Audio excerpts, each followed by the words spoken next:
투자의 기술 배워봅니다. 마제스터 전문가 만나보시죠. 안녕하세요. 네, 전문가님 연결되셨어요? 네네. 예, 오늘의 주제 알려주세요. 네. 자, 오늘 저 한마디는 이제 미증시, 낙폭과 대 트럼프 이슈. 자, 이렇게 말씀을 좀 드리겠습니다. 네, 예. 하나씩 알려주세요. 네. 자, 오늘 미증시를 잠깐 좀 보시면요. 이제 나스닥보다는 다우지수가 많이 올랐죠. 자, 제가, 지난 5월 말에 어떤 얘기를 드렸냐면, 지금 보는 차트가 다우 차트입니다. 다우가 빠졌을 때, 오히려 나스닥과 다우의 시소 게임이 진행이 된다. 이런 말씀을 좀 드렸거든요. 그래서, 다우 지수가 이렇게 이제 N자, 전저점 부근에서 신고가를 돌파하는 모습들이 좀 나타났다. 이렇게 좀 볼 수가 있겠는데, 나스닥 시장은 상대적으로 이제 추세를 유지를 하면서 가고 있단 말이에요. 그러면, 오늘, 우리가 이제 이 장의 종목별 시세를 잠깐 좀 말씀을 좀 드릴게요.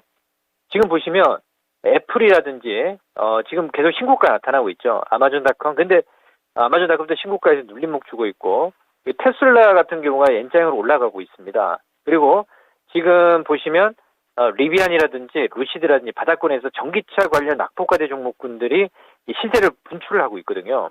니오도 마찬가지고, 그리고 제네럴 모터스 GM 같은 경우는 정고점에서 신고가를 만들어내고 있습니다. 그러면 우리가 이제 매매 투자를 할 때 수익률 제고 측면에서 저점에 사서 고점에 파는 이런 매매를 해야 될 것인지, 아니면 지금 보시면 애플이라든지 너무 많이 올라 있기 때문에 이 더 이상 오르는 폭보다는 약간 조정이라든지 가격 조정이든 기간 조정에 들어갈 수 있는 자리거든요. 그래서 이 포인트를 체크해야 된다라는 말씀을 좀 드리겠고요. 그러면 중요한 건 뭐냐면 이게 추세 꺾이느냐 아니라는 얘기죠. 지금 보시면 테슬라도 지난 제가 $140 이하에서 말씀을 좀 드리면서 지금 트럼프 이슈로 이 테슬라가 지금 올라가고 있는 모습이 나왔는데, 근데 사실 그거는 어떤 이슈적인 측면이 있고요. 지금 현재 구간에서 우리가 좀 봐야 될 부분들은 본격적으로 뭐 우리가 로보택시라든지 아니면 전기차 관련해서 이제 저가형 모델을 공략한다는 말씀을 좀 드렸지 않습니까? 그 모멘텀이 지금 올라오고 있다는 얘기입니다. 그래서 이런 포인트를 지금 어떻게 우리 국장에서 이제 접목을 시켜야 되느냐 포인트를 봐야 되는데, 자, 우리 국장으로 돌아오시면 선물 지수는 이제 박스죠. 제가 말씀을 좀 드렸던 것처럼, 자, 오늘도 현재 397.05포인트 선인데 외국인 기관을 강하게 매수를 하지 않습니다.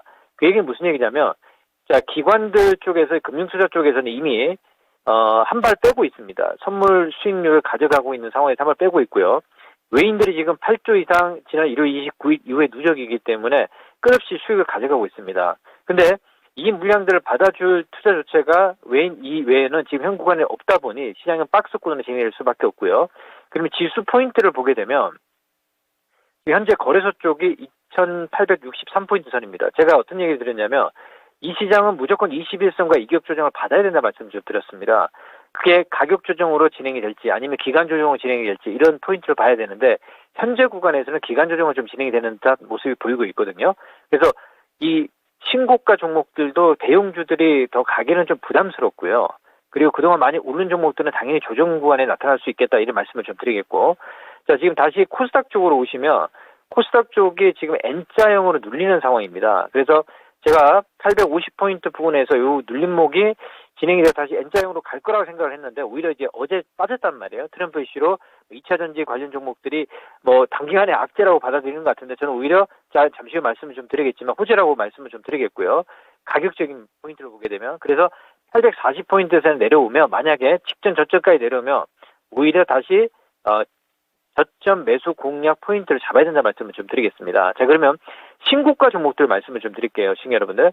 제가 지금 보는 차트가 이제 매매 관점으로 보시면 이제 퓨처엠이 단기 트레이딩으로 충분히 가능하다는 말씀을 좀 드렸던 시점이 7월 9일입니다. 그러면 이 19,000원에 지금 벌써 20% 이상이 넘어가고 있거든요, 수익률이요. 제가 말씀을 좀 드리면, 이게 신고가 종목들은 제가 분명히 말씀드립니다. 5일선이 깨지면 거두절미하고 무조건 입결이든 차익이든 매도를 하셔야 됩니다. 근데 지금도 추천이 나오는 포인트가 있거든요. 자, 어떤 얘기냐면, 지금 보시면 제가 HLB를 보시면 매수 자리를 말씀을 좀 드렸던 게 지난 5월 23일 날 1차 매수 말씀을 좀 드렸고요. 그래서 20에서 30% 수익이 나온 상황이고, 또 6월 중순경에 말씀을 좀 드렸습니다. 매수 추천을. 그리고 언제 매도를 말씀드렸냐면, 자, 요 고점에서 매도를 말씀을 좀 드렸거든요. 그러니까 이게 뭐냐면, 보통 일반적으로 시세가 올라오면 추천하는 자체를 이런 구간에 추천한단 말이에요. 저는 그게 잘못됐다라 보고 있고 그 가격이 눌렸지 않습니까? 어떤 종목이도 마찬가지라고 좀 판단을 좀 하고 있습니다. 그래서 이 매매 관점으로 봤을 때 오늘 뭐 퓨처캠이 신고가를 가지만 OEC는 깨지면 어떤 트레이딩으로 이제 보셔야 된다는 말씀을 제가 분명히 이 시간을 통해서 말씀을 좀 드리겠고요. 제가 이 시간을 통해서 얘기했던 종목들은 다 AS 측면 다 말씀드립니다. 자, 아무래도 펀시픽 말씀드렸죠. 예, 지난 낙폭과대로 자, 7월 5일, 7월 6일 날 매수 말씀을 좀 드렸는데 그리고 눌렸습니다. 보유 관점 가능하고요. 근데 큰 시세는 나오지 않고요. 반등으로 보시고 16만 5천 원, 17만 원 정도면 매도 관점 충분히 가능하다는 말씀을 좀 드리겠습니다. 그러면 다시 이제 2차 전지 쪽으로 돌아오겠습니다. 트럼프 이슈가 2차 전지 박스권 하단권에 있는 상황인데 오히려 저는 저점 매수 기회다라 보고 있습니다. 물론 현재 구간에서는 이슈 자체가 약간 악재로 받아들여지고 있기 때문에 이게 지난 어제 오늘 뭐 이번 주 초반이면 거의 마무리되지 않겠냐라고 판단을 좀 하고 있습니다. 자, 오늘 보시면 SK 이노베이션도 보시면 자, 우리가 SK 그룹주들의 어떤 자금난이 좀 얘기가 이슈가 되고 있습니다. 하지만 SK 이노베이션이 바닥을 찍고 올라오고 있어요, 시청자 여러분들. 그래서 이런 포인트를 봤을 때 저는 오히려 악재가 손을 드는 구간에서 이제 더 이상 빠지지 않는 포인트를 체크를 하는 게 무엇보다 중요하지 않겠느냐 생각이 들고 있고요. 자, 그리고 제가 엔캠 추천을 드렸습니다. 낙폭과대로. 자, 오늘 저점이 깨지고 올라오고 있습니다. 추천 유효하고요. 자, 그리고 PNT도 지금 상당히 중요한 게요. PNT도 자, 요 지점이죠. 지난 7월 12일 그리고 7월 11일 추천을 하고 거의 많이 빠지지 않았습니다. 제 방송을 통해서 매수를 하신 분들은 보유 관점으로 충분히 유효 가능하고요. 한번 급등이 나올 때 제가 뭐 매도 시그널까지 말씀을 좀 드리겠습니다. 자, 그러면 지금 현재 2차 전지 쪽에서 우리가 보시면 에코프로를 먼저 보겠습니다. 에코프로도 뭐 그렇게 빠진 건 아닙니다. 저점에서 지금 보시면 바닥을 잡고 있는 상황이고요. 지금 현재 구간에서 오히려 모든 종목들을 제가 항상 말씀드리잖아요. 어떤 악재의 거래량이 바닥이 나올 때 분할 매수 관점을 충분히 가능하고 이 보유하신 분들 같은 경우는 그대로 홀딩 관점 충분히 가능하다는 말씀을 좀 드리겠고요.